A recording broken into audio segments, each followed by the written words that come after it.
What is up, y'all? Welcome to Chosen Price Chats. I'm here tonight with LoudThump, the Thumpman himself. How are you doing tonight? I am great, man. How are you doing?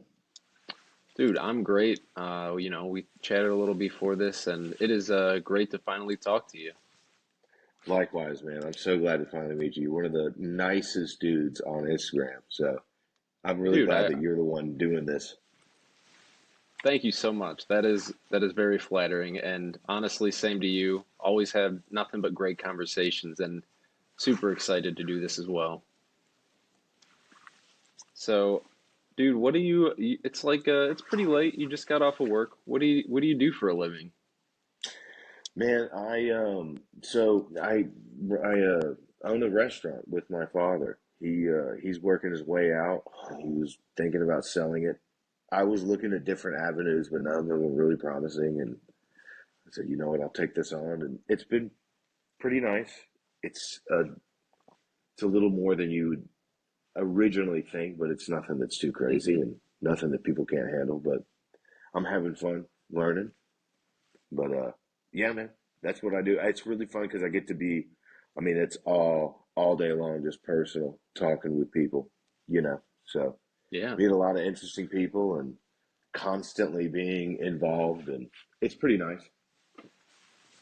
That's super cool. I can't even imagine, I've the most experience I've had in a restaurant is working at it as a fast food chef, but I can't even imagine running a restaurant. That sounds Well, you get to do very it all. very That's awesome. one thing about running it. You get to run the register and be the customer service line and pick up phones. You get to do it all. So depending on how I'm feeling certain days, I get to put myself in certain positions, and that part is very nice. Yeah, dude, that sounds very nice and family business too. That's super cool. I feel like you don't hear about that too often anymore. Yeah, it's one of those my father is a very old school type of guy, and he's not from America. He's from Italy, and he came over in like the '80s. He's just one of those bootstrap kind of you got to work, And I went to For college for a sure. little while. I was studying psychology and philosophy, which is hilarious now, just because it's always so funny, like how far off you go from what you were studying. But whoever would have thought that Pizza Man would be in the works? But it is a pizza shop. I don't know if I mentioned that, but it's a great experience just as far as locally, meeting everybody and getting to know people. And I wouldn't change it, man. I'm really happy with the path that I'm on. So, Dude, that's awesome. I'm super glad to hear that. Super glad to hear that. can I ask you And something real quick? for sure. What do you do? I am a research assistant at Wash U. I do pediatric research. Oh man, that is so you're in the lab. Yeah, I do bench work. I'm in the lab. Is Not it fun? It can be. It's got its ups and downs. I like that every day is pretty different, depending on what experiment needs to be done. But other experiments I like more than others, and you know, To it's me, pretty that nice. that looks so fun, especially when you post on your stories. You got the little beakers moving and stuff like that. Chemicals Oh mixing. Like, this yeah. is incredible. Yeah, dude, I love so we work with mice and I just like making jokes about wanting to drink the mouse Kool-Aid. But yeah, yeah. Yeah. That's That's funny. incredible. Yeah. I That's forget that good I stuff. post that sometimes. Well, I love it when you do because I that is one interesting thing, which I like what you're doing. Peering in a little bit to like behind the account because everyone's posting Pokemon, but everyone's so For sure. interesting. Oh yeah. Oh yeah, I'm glad you like it. And we talked a little bit before that. That's kind of why I'm doing this, just to get, to know what people like you and other accounts are doing outside of Pokemon a little bit and inside Pokemon. So, Oh yeah, that's fun stuff, man. I can't wait. Well, yeah. I didn't mean to commandeer the interview. No, no, yeah, it Asking can you. go both ways. It's completely fine. But yeah, so like on the Pokemon side though, what is your Pokemon path for people who may not follow the account or know you yet? What's your collection look like? Well, I have always Pokemon's. We talked a little bit before. Pokemon's always been like a super interesting concept to me. That's really sort of bound to my personality in a way, as weird as it sounds to say.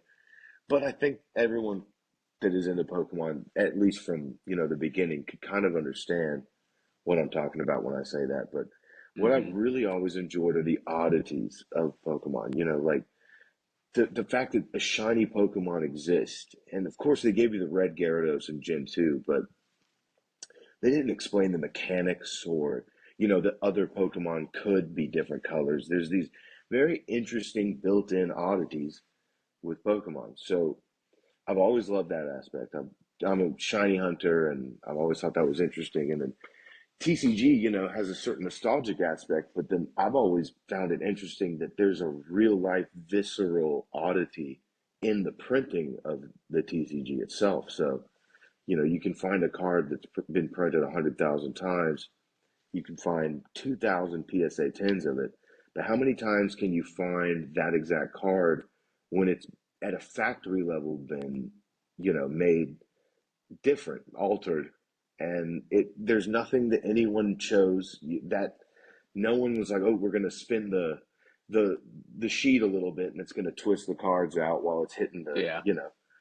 that never happens. It's just a strange quirk in the machinery that makes a card come out at the factory line in a pack that is strange, and it's not regular. And to me, that's always been, it was baked into Pokemon from the get go, and then this accidental aspect came on the sideline, and to me, it just wrapped it up. So as far as when you look at Pokemon in general, I love the games, I love the shiny hunt, but then in the TCG, there's these real life shiny cards that have nothing to do, technically with their color palettes or anything like that, but this entirely different aspect of I have the same card, that you can find 100 copies Yeah. of, but it's a very strange variant that I can't believe the odds of it being in your hands. It feels like a real life shiny. So if you don't know my page, I really tend to go towards a specific artists or uh, error cards,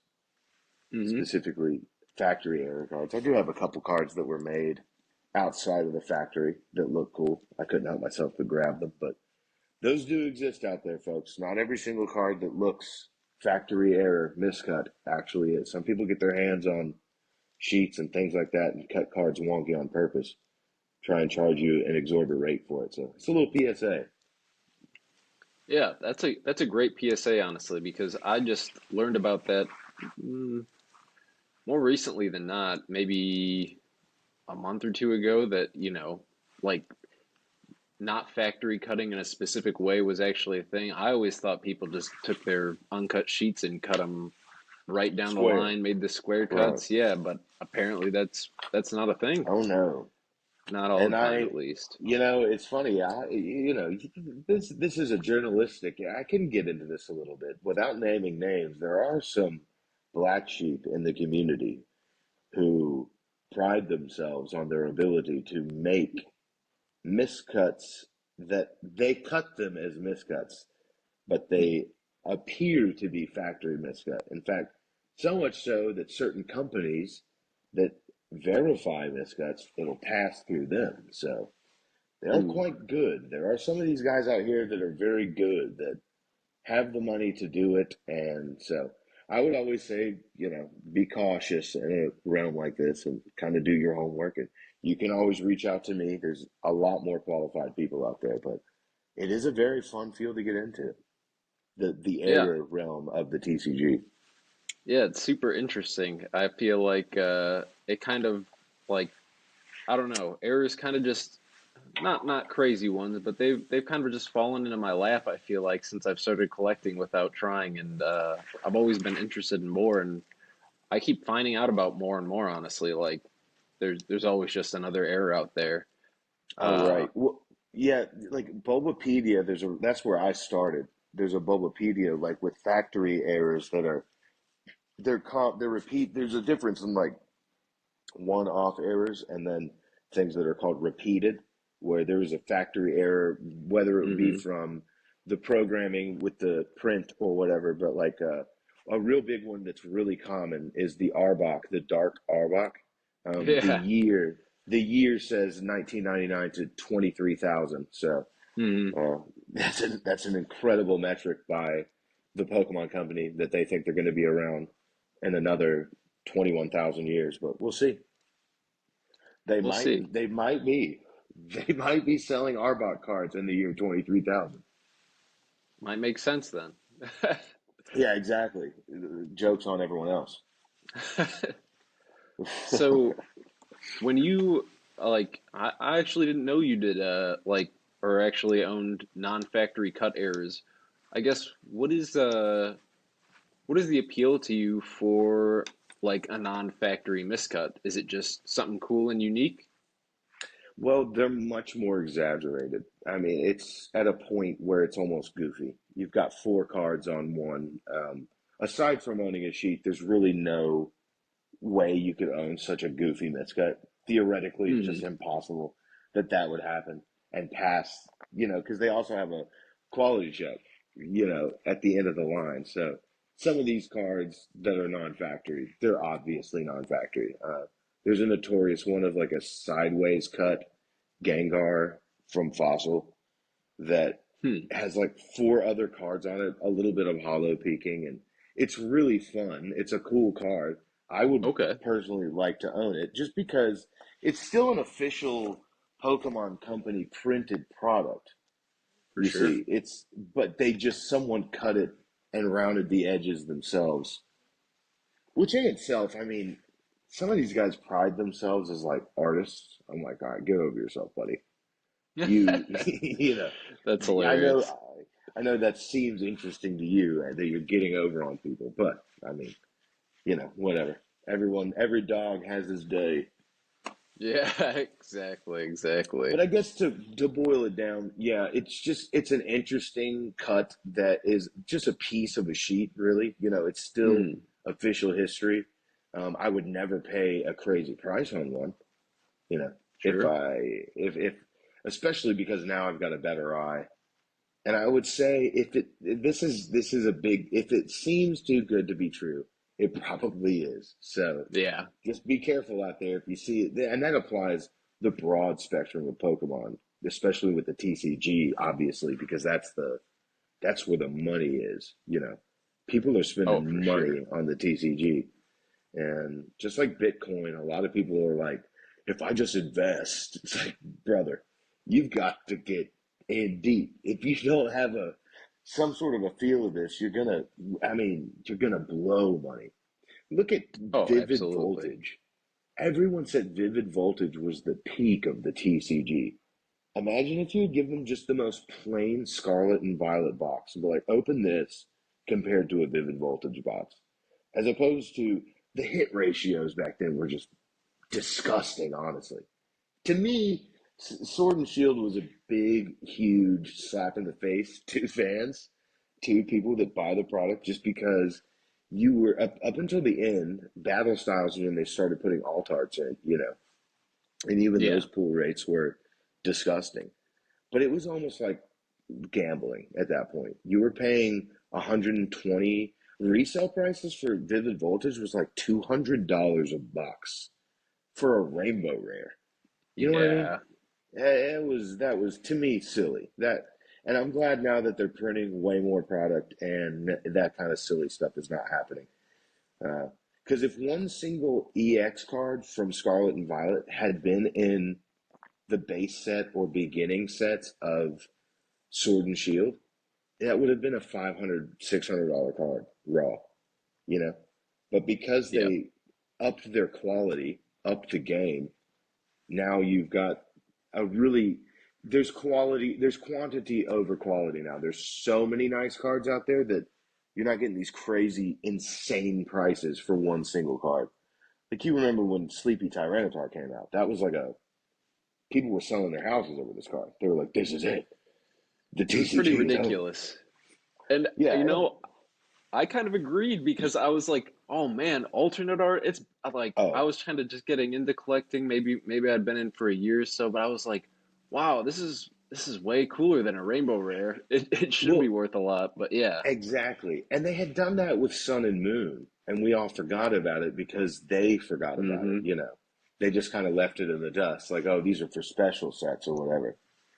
But I think it's got a nice, it's a healthy, self-regulated system now where there's plenty of product and plenty of sick arts. And I'm sure I'm going to eat my words in 3 or 4 months when either an EV evolution or something is reprinted for the 4 billionth time, and it's a $7,000 card. But we'll see. It's hard to tell nowadays. Yeah. Yeah, no, I agree. I think they got their printers up and running. People can't just like grab a pack from the shelf and sell it for twice the amount, or if they get a hit, sell it for an exorbitant amount. And for the most part, I think that's good. I think I that's how it I should be. definitely agree. Yeah, the resale market is a toxic, disgusting field that I think should be abolished in every area. Before I got into TCG, I was into shoes, Uh, and I really liked shoes. But the problem with shoes is the second you put them on, they have no value. Whereas a card, you can look at it, it's beautiful. It's in a slab or it's in a sleeve and a protector, and boom, you can look at it and enjoy it. And at the same time, its value isn't just being destroyed. And I thought that's what I liked about the TCG when I came in. And now I just see dudes that think, they get a card for a steal, grade it, and flip it, and just try and gouge people. And I'm like, it's ugly. Resell's an ugly world. oh yeah, oh yeah, I don't knock anyone's hustle, man. I get it. People out here trying to make money. It's hard out there, but come on, man. Leave some space. It's sacred. yeah. I think that there are definitely better and worse ways to go about it, just like most things. But some people can just get uh, a bit abysmal and kind of silly. And Yeah, yeah, that's a sweet way like, to put it. well, yeah, you see, I don't know, I feel like just a little, I saw like a listing or for a wanting marketplace listing the other day. Someone was trying to get Moonbryons for $200. They were like, yeah, I'll pay for multiple Moonbryons $200. And it's like, dude, that's insulting. That's Well, just, also, I mean, who do you think? Who do you think you are? That's the crazy part. Like, you think some guy's gonna be like, I mean, I know I have a $700 car here, but $200, I can't pass this up. Like, you're right, calling everybody stupid. No right. one, Yeah, that's no that's one the has a line. Moonbryon that's like, I don't know what this is worth, but you know what I mean? It's crazy. Right. Although, hold on, this is a true story. It just blew my mind that I remembered. My son, he's almost 10, so he's in third grade, and they're all Hmm. into the TCG, all love Pokemon, and a lot of the neighborhood fathers and mothers know that I am the only 30-year-old parent in the neighborhood that they can Uh, consult with yeah. Pokemon information with. But one mom goes, my son just opened this, and it was legit an English Moonbryon. And I told my wife, call that woman right now and tell her, do not let your kid take that card to school. Yep. Yeah. You Yeah. actually just hit gold. Like that was a lotto ticket that you just, yeah. So that is a Yeah. funny real life case where that kid could have gone to school and be like, whatever, I'll take this metal Charizard card that was Oh a man. fake card. You know what I mean? My son Yep. all the time comes home. He's like, look at this cool Dragonite. I'm like, this is a fake card. What are they doing Oh, making fake EX Dragonite cards in 2024, bro? But it's happening. Be that's careful out there. wild. Both adults and children alike must be careful. Careful on those playgrounds. That's right, dude. That is absolutely eBay grounds and the playgrounds. It Yeah. spreads far and wide. Oh my gosh. Yeah. I love that too. Like the gold printed cards that people try to pass off as real is hilarious too. And of course, And a it's, child is going to see a gold card and be like, "This is it. I have struck gold." yep. Of course, a child's going to say that. Oh yeah. They have no clue. Yeah. But yeah, so you're big into airs, and you said mentioned an artist earlier as well. Can you just elaborate on who your favorite artist is? I know who it So, is, but yeah, you know who it what? is. If you know my Instagram, you know who I'm about to talk about. But Tomokazu Komiya, man, I think. Well, first of all, let's break this down. When we think of the TCG, especially if you've been around since base set, you think of Arita, you think of Sugimori, you think of the watercolor tough guys, and then suddenly you have this cat. As soon as Gen 2 hits the TCG, who's doing just the craziest art, Hmm. showing Pokemon from dynamics and angles that only an artist with his own signature style could show. And I feel like, yeah, not to get too into the weeds, man, but that's the beauty of Pokemon itself is the diversity of it. And then when you introduce an artist mind to a robust, giant pool of Pokemon, it's endless possibilities. And I'm glad to see that he's been around for, I mean, 20, 23 years, 22 years in the TCG format, and just Yep. he's finally getting these crazy, full arts and stuff like that. The Slowking, the Galarian Slowking is one of my absolute favorite, just Pokemon cards in general. Gorgeous. I think it's a top 10. And it's so unique. I mean, anyone could look at that card and be like, this is crazy. Like, what am I looking at? And to me, art is such a subjective thing or an objective thing. What is the one? I always get them confused. Which one is up to interpretation? Subjective, Subjective. Yeah. subjective. Okay, right, right, right. So the subjectiveness of art, where everyone has their own take, and you can see sort of a this fluid motion when it comes to the TCG, where most people just want to get the exact design. Some of them want to copy either the anime, or they want to do a 3D rendition, or they want to harken back to a hard style of it. And for someone to have the freedom to say, I'm going to move this in weird direction. Like, okay, Baxcalibur, the Gen 9 pseudo Oh, legendary. yeah. The fact that he's upside down spinning, Yeah. that's incredible. It's like, what are Yeah. the odds that someone would take the chance to do that? You know what I mean? Like, and he did that whole line, by the way. It's all gorgeous. They're all full arts, and I think the TCG can get reduced to price, or, oh, this card's hot, this card's not. When there's and I'm not exclusive to Tamakatsu. I find this throughout so many artists. This is crazy. I got to meet Yuka Mori. Um, she's the one that does the clay style Hmm. TCG, and it was she did this Q&A at this big thing, and I was there, and then she had her own art show upstairs, and no one was in there. And I walked in there was no translator. It was just me and her, and I was trying to explain to her, like, I love I've always loved your art from the TCG, especially from Gen 3 when she did the Ditto Oh my renditions of gosh. Charmander, Yeah. Bulbasaur, Squirtle, Mr. Mime. It's classic. It's embedded. And how could I Yes. transfer this information to her? But I couldn't even get anyone to take a picture with us, and I felt kind of like she was probably a little like, "What the heck?" Because I was talking real fast and Oh wild. my And, gosh. she doesn't speak English, so. But it was Yeah. really cool. But it was awesome to meet someone that does, especially like Yuka Mori. It'd be one thing if it was, you know, just some artist that like, oh, they do art for the TCG, but Yuka Mori we all know and sticks out to us. So it was an honor to meet her, and I know there's no, if she saw me again, she'd probably recognize me, but other than that, there's no way she's gonna remember our interaction. Yeah. Oh But yeah. yeah, man, I love that the beautiful aspect of taking something that everyone knows and twisting it on its head.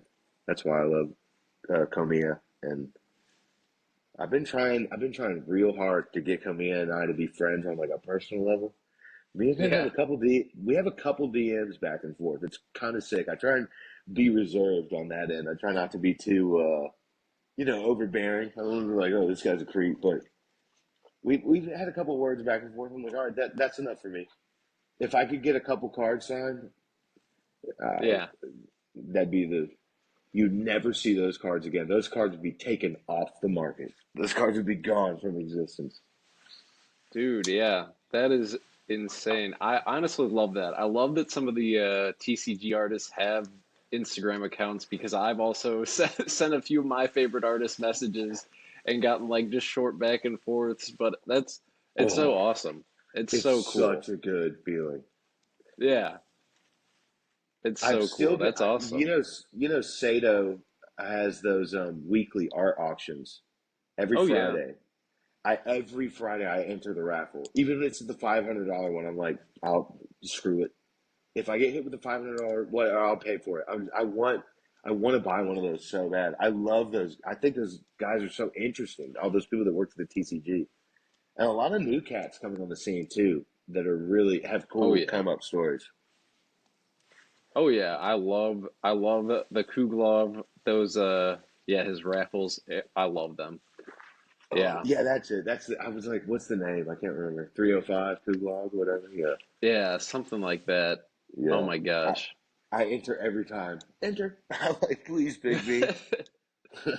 Uh, dude, I actually won one. I am very lucky to have What? won one. Yeah, Whoa! yeah, Congratulations. dude, thank you. It was very cool. He sends you like an email and you do like a back and forth with him. Like I know he's come to a few signing events, but I haven't been, and that's like the most direct interaction I've had with a TCG artist, and it's really cool. Let me be So, real. I think they probably are more stoked to give you their personal art than they are to sign a card. You know, yep. might sound bold, but the card, a million of them printed. This, like when Arita does those cats in astronaut suits, Oh those yeah, live yeah, paintings. yeah. That how much more special is that than a base Charizard? Truly, think about it. There's a Yes, billion yes. base Charizards out there, but so I think those guys probably. I think it's a lot cooler that you have that card than a signed card. Oh yeah, dude. I think the his those Shikishis are sweet. I like that a lot of the artists actually have like their own projects. Like Arita has like those animals and doing just different strange things, like the Yep, cat and the astronaut, or like the rooster Saito with the has all pistol. of these original characters and stuff that he puts on his Shikishis and stuff. It's super cool. It's so cool, man. I love Yeah. that. But yeah, I'm sure Arita is done seeing base Charizards. It's Oh, it's dude, ridiculous. there's no way he wants to see another one of those cards again in his life. Yeah. He probably it's just like the dude that sang Cherry Pie. She's my cherry pie. You remember that song? Oh yeah. There's an interview with the guy where he's like, I hated my life after cherry pie. Everything Oh was my cherry pie. gosh. Everywhere I went was just cherry pie.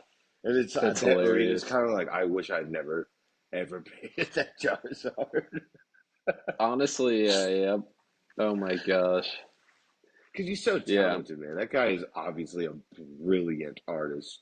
And Oh if you yeah. look at his TCG, his work in the TCG, he's just so good. I mean, there's a Swampert uh, that he illustrated from base set Ruby and Sapphire. He literally looks like a gorilla axolotl. I'm like, no one has captured Swampert Ooh. looking this sick. And I'm like, why is this not the most famous card? But whatever. Everyone gets in at their own. And Charizard's worth $100 billion, so Yeah.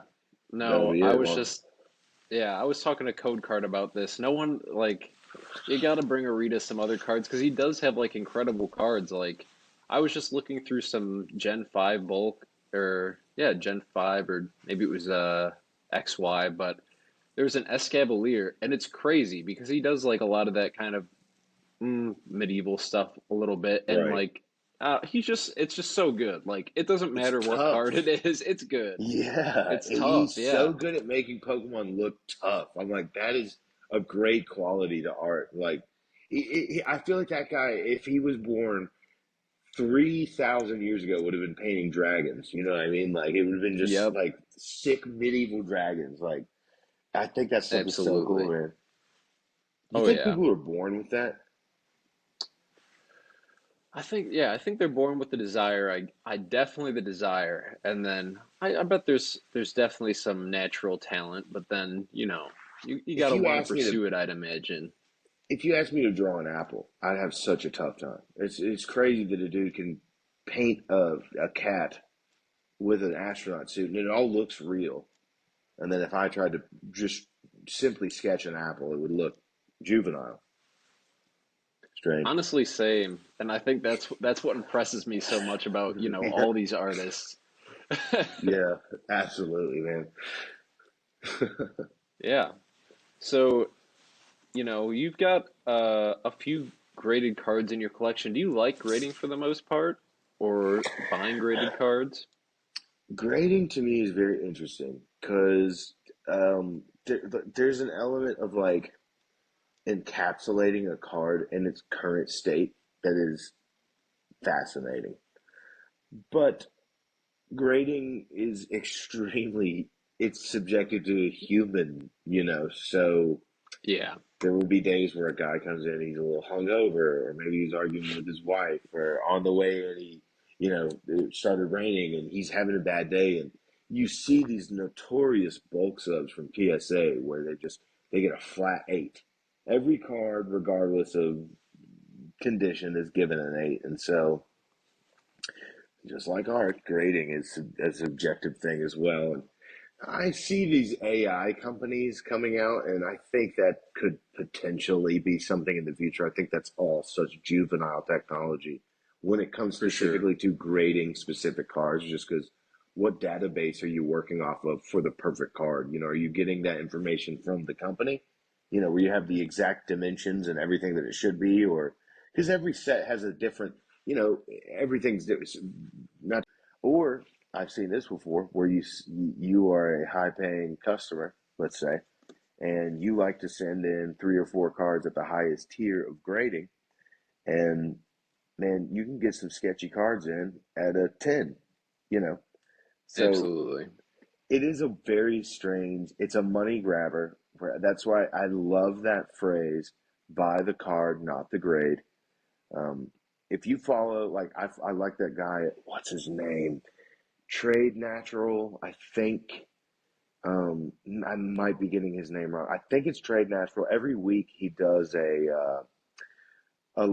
a summary of the golden listing or heritage auctions. He does big, like, shows high end auction prices and stuff, and kind of the um, just the trends, how they're working, the prices, if they're really high or really low. And you'll Okay. see these crazy cards that are like Rayquaza Gold Star cards, PSA 10. And then people will just be over the top losing their minds because they're like, okay, it's a PSA 10. Look at the back, and there's dings, and so you're paying, dude, the price for those cards. It's insanity. A Gold Star Yeah, Rayquaza. I mean, that is a PSA 10 Gold Star Rayquaza. You're talking about literal contender with, top five most expensive Pokemon TCG. And that's for a you to car. do without a doubt. I Yeah, like to think of it like this. If you just need a little car that's going to get you to and fro, it's many cars, many cars. That's life changing money for some folks. absolutely. And they're throwing it around on just the number on the slab. So I think grading is in a sense of you pulled a card, it's beautiful. I think this might be a 10. I'll never forget the only vintage pack I've ever opened was a EX Ruby Sapphire pack that I bought, and I bought 4 packs and I weighed them, and one of them was heavier than all the others, and I opened it, it had a hollow Aggron, and I have the footage of me pulling it. I was shaking like a leaf, and it was just so incredible. I sent it to PSA. It got a 9. It was a worthy grade. It deserved a 9. It had a little white speck, and it was not a perfect card. But to Sure. me, that was so important. I actually ended up selling it in a huge deal. That's what's awesome about cards too. Is like you don't have to hold this insanely. Now, I will say I have a hoarder's tendency, but you don't have to have this insanely nostalgic or personal feel to a card if you don't want to. And at the same time, you certainly can. It works both ways. So the TCG is a very free and open place for people, I think, where you kind of get to explore freely and get what you want, and you get your own little niche interests, or you can go the broad spectrum, and it's going to be rewarding. Yeah, absolutely. It's yeah, either way, you're gonna have a good time unless, you're overspending. But that's Or, another yeah, story. unless you're in it for the money, then rightfully so, you're going to have a miserable time. And me personally, this might sound harsh. I'm glad you're having a bad time. If you came into it thinking you're going to get rich, you deserve to have spent too much money and, be out on it. But if you enjoy the hobby and you like have a goal, then I think it's this guy Riz. Shout out to Riz, man. Poker Riz. He is awesome. One of the best pages. Just scrolling through his pages like a museum. It's incredible. But that man had a goal and set out for it, and just what an incredible feat that his collection. What he's got is just incredible. And I'm like, it's so cool that on a micro level on your life through the TCG, you can achieve these really interesting goals that you set that might seem impossible, but you can achieve them. I think it's beautiful. Oh yeah. It's, there are a lot of things that are hard to set out for in the TCG, and it is very cool, and it's fulfilling, at least to me, and I Absolutely. think the people that like Pokemon and like, the story behind the cards or the cards themselves, it's certainly a fulfilling hobby. Oh yeah, man. Couldn't agree more. So, do you have any advice, I suppose, or anything you'd say to, any new collectors coming in, or something maybe you'd yourself would want to know when you were coming back into the hobby, if you ever left, that is? Well, the first thing is ignore Charizard. Charizard is not that cool. Charizard as a Pokemon is awesome. Charizard as a card, you forget it, dude. It's not even that crazy. All right, like there's so many.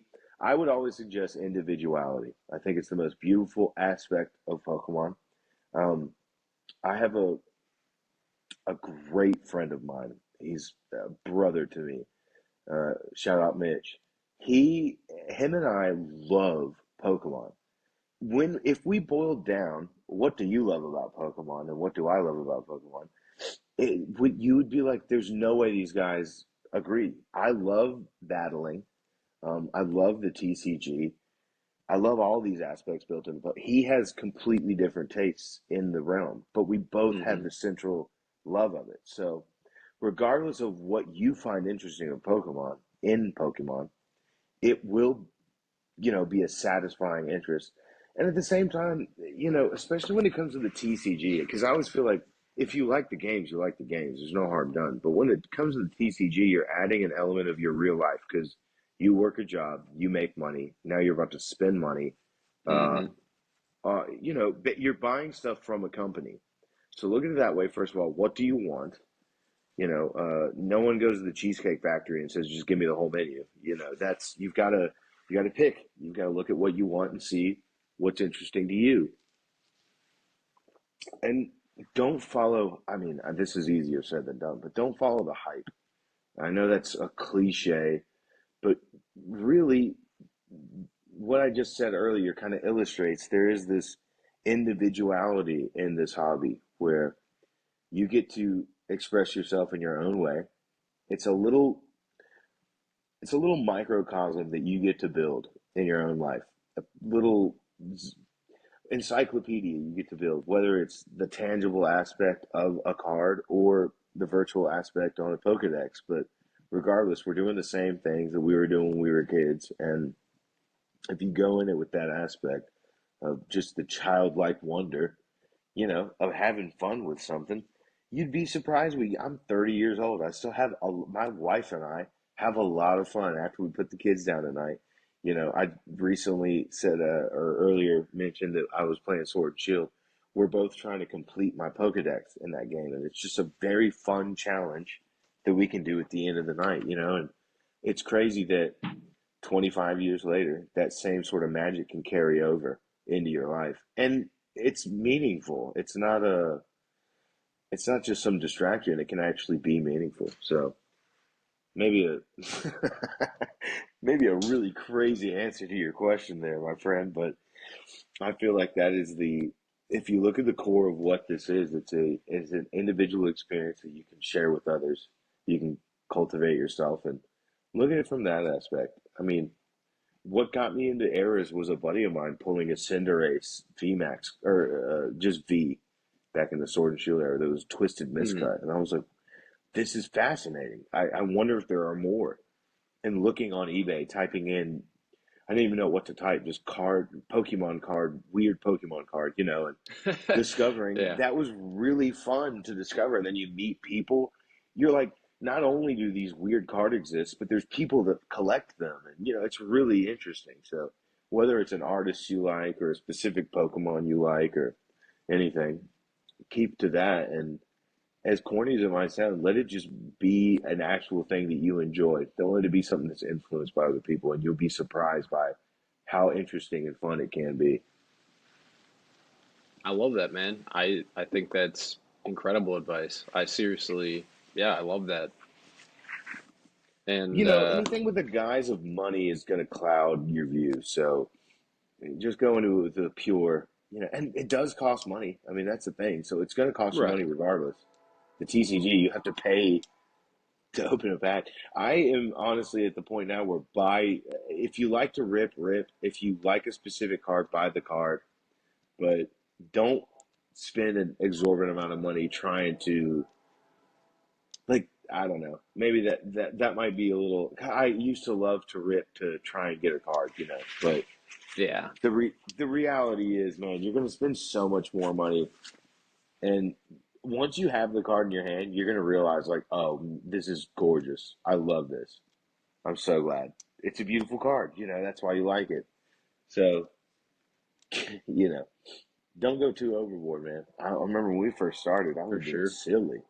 I was buying Vivid Voltage and what was the Darkness Ablaze? Oh my Oh my goodness. gosh. Yeah. Just crazy. I want to pull the Charizard. Like, no, dude, it's not that serious, man. If you want the Charizard, just buy it. Yeah, that was a crazy set. That was like $100 at one point for a regular VMAX card now, and just looking back at it, it's like, oh man, Pokemon had a chokehold on people during that time. Man, they really did. It's funny. I feel like they know they lost it, and they're really gonna have to step up their game big time if they want to get if they wanted to get back like that, because that was just. I think that was in the world was different then, man. 2020. Oh yeah.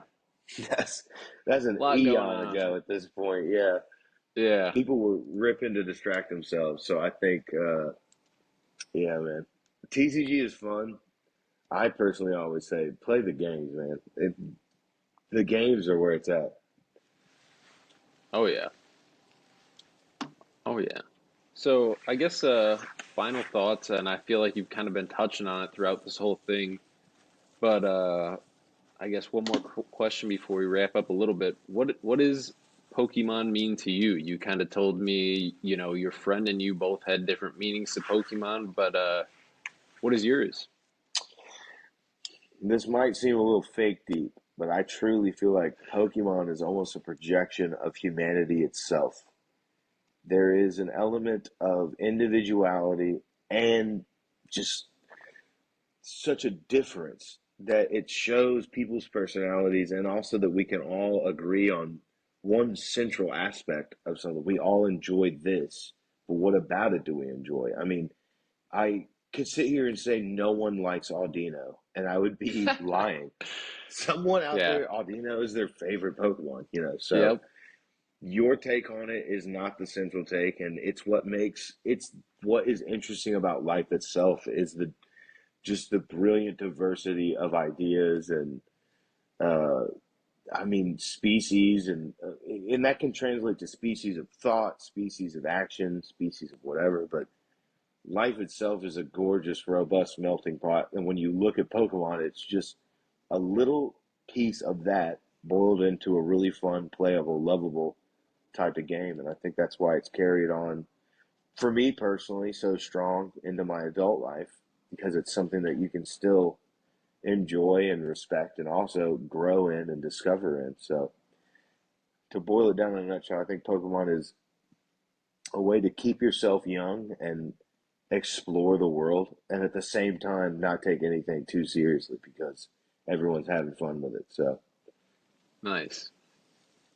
I love yeah, that. man, I mean, That's you awesome. think about it, you think about how many millions of people love Pokemon. It just goes to show the proof is in the pudding. Like it's an incredibly interesting concept. And also just to think that I mean this might be way too out there, but like the fact that it even exists, the fact that Pokemon itself exists, and then the diversity inside of it is just such a it's a conundrum to me. And then people like will compare like Pal World, that's super Pal World will be here and gone tomorrow. It'll be a 2 month, and it's I see why it's fun. I see why people are interested in it, but For there's just sure. no way they could ever replicate the deep history that Pokemon has with people that's entrenched into their No. very psyche and beings. So that's my 2 cents on it, man. Maybe some people might hear this and be like, dude, it's not that deep. But I think if you look at Pokemon, you will see like how has it been able to carry on for 30 years and people still love it. And I don't build my life around Pokemon, but I won't lie and say that it's not an important part of my life. I think a lot of people, if they were honest with themselves, they Yeah. would say the same thing. So I agree. I agree. I don't think that's, fake deep or that it's not that deep. I think, I think you're onto something. I like that a lot. Yeah. well, thanks, man. I appreciate that. Yeah. But yeah, uh it's getting late. I don't want to take up, too much of your time and I appreciate you coming on, but I don't have much else for you if you want to give any closing thoughts or anything like that. Man, well, thanks for having me. I really appreciate it. I had a lot of fun. This was really nice. You and I we gotta do this more often, man. This was nice. Dude, yeah, we do. It was awesome chatting with you. We talked a little before we started recording, It's we've been chatting a while before this, so yeah, Oh yeah, we man. definitely do. Absolutely. I will say this, man. In the current modern era, this might go a little bit off topic, but there's a lot of like uncertainty and stuff like that. And I think the important message is do stuff that is really enjoyable and not hurting other people, and you're gonna have a good time in life, man. You I know, love that. Heck yeah. Pokemon's a great example of that. Conversations like this that we're having are a great example of that. And put some positivity back in it, man. It'll all be good. Awesome. Awesome, dude. I really appreciate those closing thoughts, and I appreciate you coming on. And this will not be the last you hear of the Thump Man. Thank No, you all for sir. watching. Thank you for having me, man. Thank you all for listening, and y'all be good out there. All right. Peace out, All right, y'all. man.